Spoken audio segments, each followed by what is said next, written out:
আলাইকুম। আমি সকালবেলা রুটি বানাইতেছি, আর রুটি বানানোটা যে এত কষ্টের আমার কাছে সেটা একমাত্র আমি জানি।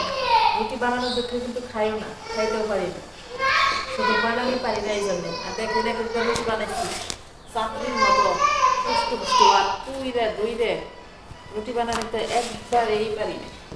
রুটি বানানোটা যে কত কষ্টের আমার কাছে মনোযোগ না পারে।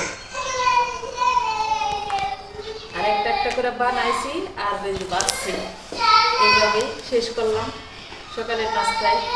আজকে খাবো রুটি, আর এই রুটি বানানোর জন্য কষ্ট করে পারি না দেখে। আর ফারিয়াদের বাবা কখনো বলে না যে রুটি বানাই, খাইতে মন চাইলে আমি চাপড়ি বানিয়ে দিই, ওই চাপড়ি খাই। রুটি তেমন একটা খাওয়াই হয় পারি না দুনিয়ার। কাটা নে লেবু কিছু করাটা ফিরে খাইব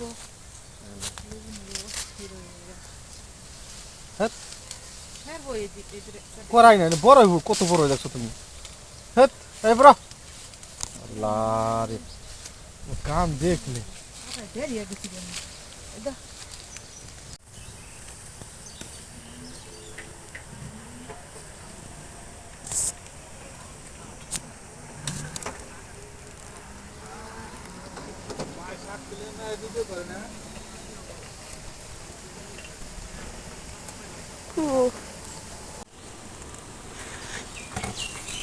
রুটি বানাইলাম, শাক তুলে নিয়ে আসলাম, লেবু নিয়ে আসলাম।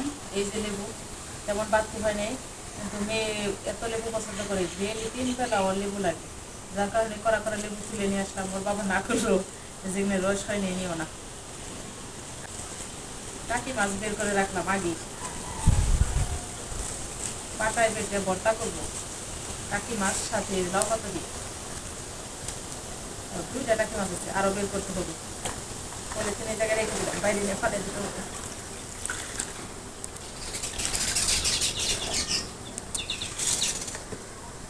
লাউয়ের জাঙ্গা ভেঙে পড়ে যাওয়ার কারণে আর লাউ আসলো না। আর লাউয়ের পাতা কিন্তু আমি সিদ্ধ দিই, ঠিক আছে, বাতে এখন কুচি করে কেটে, তাহলে কিন্তু আর হওয়ার সমস্যা থাকে না, সিদ্ধ হয় বই এভাবে দিলে। আর আমার মা করে কি এভাবেই দেয়, এই যে গোটা আদা ছিলিয়ে তারপরে এমনি দিয়ে দেয়। আমি আবার ওইভাবে করি না, এমনি করে দিলে অনেক ভালো হয়, খুব তাড়াতাড়ি সিদ্ধ হয়।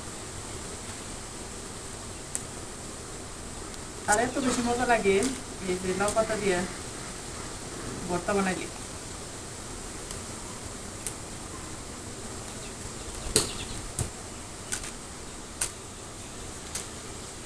তোমার জন্য লেবু আনছি গাছ থেকে। ছোট্ট বেগুন কাটবো না, খাওয়ার জিনিসে লাথি দিতে হয় না বাবা। বাইরে যাও, আবার এসে বলো তাড়াতাড়ি।